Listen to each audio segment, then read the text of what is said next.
So hi! Welcome and welcome back to my YouTube channel, and for today's tutorial, ituturo ko sa inyo kung paano nga ba mag-turn up comments sa ating TikTok post. But first, subscribe to my channel and don't forget to hit the subscribe button and the bell to notify you for my new updates. And if you want to learn more, just keep on watching and let's start. So ayan guys, for today's video, i-open lang natin ang ating TikTok account or yung ating TikTok app.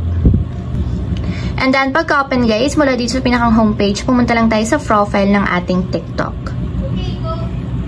So, ayan guys, dito sa pinakang profile ng ating TikTok account, pumili lang kayo ng isang post na gusto nyong i-turn off comments. So, for example guys, is ito na lang. I-open nyo lang yung post na yon and hanapin nyo yung 3 horizontal dots na nandito sa my right corner. So, tap nyo lang. And dito guys, may lalabas na mga options. So, i-scroll lang natin papunta sa left. And punta tayo dito guys sa privacy settings. So, tap lang natin yung privacy settings. And then, dito sa privacy settings guys, hanapin nyo lang yung allow comments. And kung mapapansin nyo, yung switch button is naka-turn on. So, ang gagawin nyo lang para ma-disable or ma-turn off yung comments sa post na to or sa video na to, itap lang natin yung switch button. Hanggang sa ma-turn off siya katulad nito. So, ibig sabihin yan guys, naka-enable na yung comments ng post dito sa aking TikTok. So, tingnan natin guys, yung comment.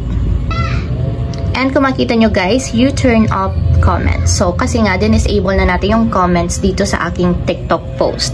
So, ayun lang guys, ganun lang kasimple kung paano nga ba mag-turn off comments sa TikTok post. If you have a question, can you comment down below. Don't forget to hit the subscribe button and the bell to notify you for my new updates. And thank you for watching!